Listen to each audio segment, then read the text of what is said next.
దేవునికి మహిమ కలుగునగాక.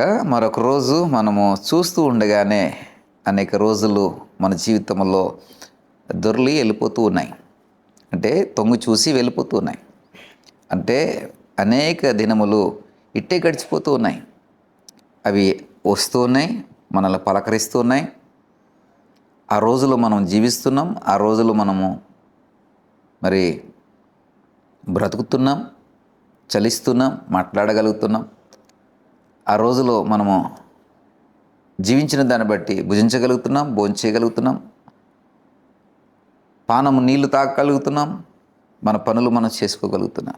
ఇలాగా రోజులో మనం ఉన్నాము కాబట్టి ఇవన్నీ కూడా మనకి ఇవ్వబడుతున్నాయి, పొందుకుంటున్నాం, చూడగలుగుతున్నాం, చేయగలుగుతున్నాం, చలించగలుగుతున్నాం.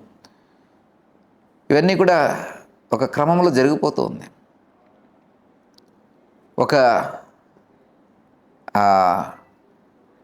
క్రమమైనటువంటి రీతిలో నీ ప్రమేయం లేకుండానే చాలా వరకు జరిగిపోతుందని నువ్వు అనుకుంటున్నావు. కాదు ప్రియ సహోదరుడా, దేవుని యొక్క కృప మనకి ఇవ్వబడుతున్న కొలది అవన్నీ కూడా మన పక్షం జరుగుతున్నాయి. ఇలాగ మనం ఆలోచన చేస్తే మరొక రోజు వచ్చేసింది. ఇలాగ వెళ్ళి ఇలాగ అయ్యేటప్పటికీ ఒక రోజు అయిపోతుంది.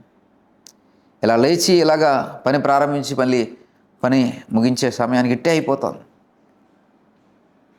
కాబట్టి ప్రియ సహోదరుడా, సహోదరి, రోజులు ఎంత స్పీడ్గా, ఎంత త్వరితంగా పరిగెడుతున్నాయి చూడండి. అందుకనే ఇది కీర్తనకారుడు అంటాడు, నా దినములు బెత్తిరంత చేసావు నువ్వు అంటాడు. బెత్తిరంత అంటే చాలా తక్కువ అయిపోయినట్టుగా ఉంది, అంటే అంతగా పరిగెడుతున్నాయి. ప్రియ సహోదరుడా, మరి ఒక రోజులు, మరొక కొత్త రోజు, కొత్త దినము మనకి ఇవ్వబడింది. ఉదయకాల ధ్యానం ద్వారా మేము ముందుకు వస్తున్నాం. మరి ఇవ్వబడినటువంటి రోజును సరైన రీతిలో ప్రారంభించాలి. సరైన రీతిలో ఈ రోజును దేవునికి మహిమకరంగా, మీకు దీవెనకరంగా మార్చుకోగలగాలి. మరొక రోజు నాకు ఇవ్వబడింది, దీన్ని ఎలా ప్రారంభించాలి అనేటువంటి ఆ జిజ్ఞాస నీలో ఉంటే కనుక ఈరోజు నేను నా రోజును ప్రార్థన ద్వారా, ఈ ప్రార్థన తగిన కాలం ముందు నాకు ఇవ్వబడుతుంది. ఉదయం 5 గంటలకు తగిన కాలంగా మేల్కొల్పు ప్రార్థన నాకు అందించబడుతుంది. కాబట్టి తగిన కాలంలో అనుగ్రహించబడే ఈ ప్రార్థన బట్టి, ఈ వాక్యపు సహవాసమును బట్టి నా రోజు నేను ప్రారంభిస్తానని జిజ్ఞాసతో ఎదురు చూస్తున్నటువంటి ప్రియ సహోదరుడా, సహోదరి, ఈరోజు నీ వశమగును గాక. ఈరోజంతా కూడా నీ దీవెనకరంగా మార్చబడును గాక. ఈ రోజంతట్లో నీ పనులన్నీ కూడా సఫలమగును గాక. తగిన కాలమందు మాకు ఆహారం ఇస్తాడని మరి జీవరాశులు ఎదురు చూస్తూ ఉన్నాయట. 104వ కీర్తన 27వ వచనం, తగిన కాలమున నీవు వాటికి ఆహారం ఇచ్చేదవని, ఇవన్నీ నీ దయ కొరకు కనిపెట్టుచుంది. తగిన కాలమందు వాటికి ఆహారం ఇచ్చేదవని అంటే తగిన కాలం అంటే ఒక నిర్దిష్ట కాలం, అవసరమైన కాలం, ఎప్పుడు అవసరమో అప్పుడు, మనకి నీడైనప్పుడు, మనకి ప్రయోజనకరంగా ఉండే సమయం, మనకి మేలైనటువంటి సమయం, మనకి ఇవ్వవలసిన సమయం, మనం పొందుకోవలసిన సమయం, మనం తీసుకోవలసిన సమయం అంటూ ఒక తగిన కాలం అనేది ప్రతిదానికి ఉంటుంది. ఆ తగిన కాలం అనేది దేని బట్టి ఇవ్వబడుతుంది అంటే దేవుని యొక్క దయను బట్టి ఇవ్వబడుతుందట. దేవుని యొక్క దయ ఉంటే ఆ తగిన కాలం మనకి ఇవ్వబడుతుంది.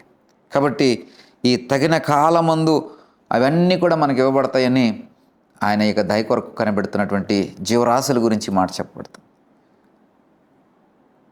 మనుషులుగా, మానవాళిగా బ్రతుకుతున్న మనకి కూడా తగిన కాలమందు ఆయన ఆహారం ఇస్తూన్నాడు, మనల్ని పోషిస్తూన్నాడు. అన్నిటికీ మించి ఇహమందును నిన్ను జీవింపచేస్తూ పరమందు కూడా నిన్ను జీవింపచేసే జీవాహారం తగిన కాలమందు ఉదయం 5 గంటలకు మీకు ఇవ్వబడుతుంది. ప్రియ సహోదరుడా, సహోదరి, ఒక రైతు ఆ గొర్రెలకి లేదా తన దగ్గర ఉన్న పశువులకి లేదా ఒక కోళ్ళ ఫారం నడిపేటటువంటి రైతు, మరి పౌల్ట్రీ ఫార్మర్ అంటారు, ఆ కోళ్ళన్నీ కూడా ఆ రైతు వచ్చి ఆ కాలానికి ఆహారం వేస్తాడని ఎదురు చూస్తుంటుంది. ఇలాగ ఆ గుడ్డులు ఇలాగ తిప్పుతూ చూస్తూ ఉంటాయి. ఆ చూడముచ్చటగా ఉంటుంది వాటి యొక్క ఎదురు చూపు. అలాగే గొర్రెలు తగిన కాలం వస్తాయని చెప్పి అలా ఎదురు చూస్తుంటాయి. ఒక అరగంట ఆలస్యమైన, గంట ఆలస్యమైన అవి బిత్తరగా చూస్తూ ఉంటాయి. ఇంకా రాలేదట, ఇంకా రావట్లేదట. ఆ గ్రామాల్లో ఉండే రైతులు వారు ఏదైనా పని మీద ఊరు వెళ్ళాలనుకుంటే వాటికి అందించవలసిన ఆహార సమయాలు ఏంటో వారికి తెలుసు. కాబట్టి ఆ సమయాల్లో ఆహారం అందించుకుని వాటి యొక్క టైం ప్రకారము ఆహారాన్ని వాటికి అందించి ఆ ఖాళీ టైంలోనే వారు ఊరు వెళ్ళినా, వేరే పనులకు వెళ్ళినా, వేరే ప్రాంతాలకు వెళ్ళినా చేస్తూ ఉంటారు. ఒకవేళ పొరపాటున ఎప్పుడన్నా ఆ రైతు ఉండలేని పరిస్థితులు ఉంటే కనుక వేరే వారికి పని అప్పచెప్పి ఆ టైంకి ఇది ఇవ్వాలి, టైంకి మా పశువులకు లేదా కోళ్లకు మేత వేయాలి, నీళ్లు పెట్టాలని వేరే వారికి అప్పగించి వెళ్తూ ఉంటాడు. వెళ్ళిన తర్వాత మళ్ళా ఎక్కడ మళ్ళీ ఆహారం పెడతాడో పెట్టడో అని ఫోన్లు చేసి గుర్తు చేస్తూ ఉంటారు. ప్రాముఖ్యమైన మా విషయం ఏంటంటే, తన యొక్క యజమానుడు లేకుండా వేరే వాళ్ళు పెట్టినప్పుడు ఇవి అంత తృప్తిగా తినవు, అంత తృప్తిగా అవి భుజించవు. ఏదో కోల్పోయినటువంటి స్థితిలో దిగాలుగా వాటి యొక్క ముఖాలు కనబడుతూ ఉంటాయి.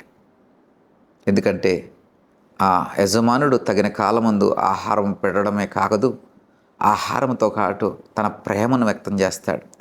ఆహారం పెట్టడమే కాదు, తన అనురాగాన్ని పంచుతాడు. ఆహారం పెట్టడమే కాదు, సఫరీలు చేస్తాడు.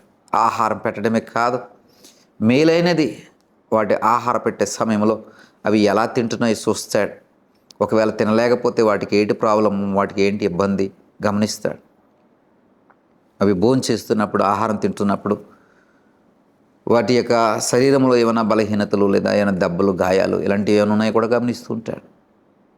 ప్రియ సహోదరుడా, ఇవన్నీ కూడా సఫారీలు చేసి తన ప్రేమను, అనురాగాన్ని వాటికి పంచుతూ ఉంటాడు. కాబట్టి యజమానుడు సమయానికి తగిన కాలానికి రాకపోతే అవి దిగాలు ముఖం పెడతాయి. ప్రియ సహోదరుడా, సహోదరి, ఉదయమునని ఈ ఆహారము దేవుని యొక్క మాటగా మేము ముందుకు అందించడానికి వస్తున్నాం.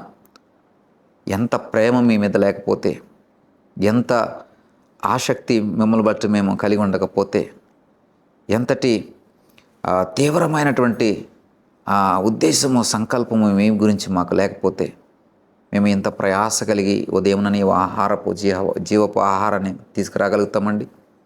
ప్రియ సహోదరుడా, ఉదయాన్ని ఈ వాక్యము మేము అందిస్తున్నామంటే దాని వెనకాల ఒక ప్రేమ, ఒక అనురాగం, ఒక ఆప్యాయత, ఒక యూనిటీ మీ అందరినీ కూడా ఈ వాక్యంలో ఐక్యపరచాలి.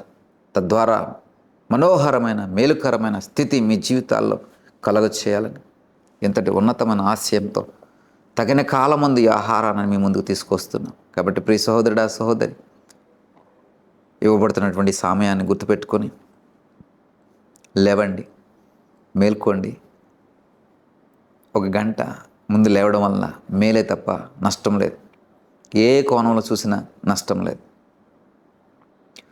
ఒక గంట ముందు నిద్ర లేవడం వల్ల ఎన్నో ప్రయోజనాలు, ఆరోగ్యదాయకంగా ప్రయోజనాలు, కుటుంబ పరంగా ప్రయోజనాలు, నీ బిడ్డల పరంగా ప్రయోజనాలు, నీ పనుల పరంగా ప్రయోజనాలు, ఉద్యోగపరంగా ప్రయోజనాలు, ఎన్ని ప్రయోజనాలండి. అవన్నీ ఎలాగ మనం పోగొట్టుకుంటున్నామంటే ఒక చిన్న నిర్లక్ష్యం, కొంచెం ఆలస్యంగా లేవడం, సోమరితనం లేదా బద్ధకం, శరీరాన్ని అదుపులో ఉంచుకోకపోవడం వల్ల. కాబట్టి తగిన కాలం ముందు ఇవ్వబడుతున్న ఈ ఆహారము తృప్తిగా తిని సంతోషంగా ఉండండి. సంతోషంగా, ఆనందంగా, హాయిగా ఉండండి. రోజంతా కూడా బ్లెస్డ్ రోజుగా మార్చుకోండి.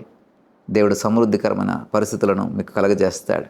ఇది నా హామీ, ఇది నా హామీ. తగిన కాలం ముందు ఇవ్వబడుతున్న ఈ ఆహారం భుజించండి, మీరు దీవెనకరంగా మార్చబడతారు. ఇది నా హామీ. దేవుని యొక్క సేవకుడిగా ఆయన పక్షంగా నేను ఇస్తున్నటువంటి హామీ. కాబట్టి మేల్కొందాం. మేల్కొల్పు ప్రార్థన సహవాసములో అందరం కూడా పాల్గొని ఆశీర్వదింపబడదాం. దేవుడు మిమ్మల్ని, మీ కుటుంబాలను బహుగా దీవించునుగాక. చిన్న ప్రార్థన చేస్తా. దయగల తండ్రి, ఈ వాక్యం ద్వారా ఎందరైతే కనువిప్పులోనికి వచ్చి మేల్కొల్పు ప్రార్థనలో ఇదిగో నేను తగిన కాలం ముందు అనుగ్రహించబడేటువంటి ఈ యొక్క ఆహారం కొరకు ఈ రోజు నుండి నేను సిద్ధపడాలని ఒక తీర్మానం చేసుకుంటున్నారు, వారిని దర్శించండి. వారి జీవితాల్లో అద్భుతమైనటువంటి కార్యాలు చేసి ఇదిగో ప్రభా, నీ పక్షంగా నేను హామీ ఇచ్చి ఉంటూ ఉండగా ఆ దీవెన, ఆశీర్వాదములు వారు భవిష్యత్తు కాలంలో సమృద్ధిగా పొందుకున్నట్టుకు సహాయం దయచేయమని సమస్త మహిమ ఘనత ప్రభావాలు మీరే పొందుకోండి. యేసు వారి నామమున బట్టి ప్రార్థించి పెట్టుకుంటున్నాం పరమ తండ్రి. ఆమేన్.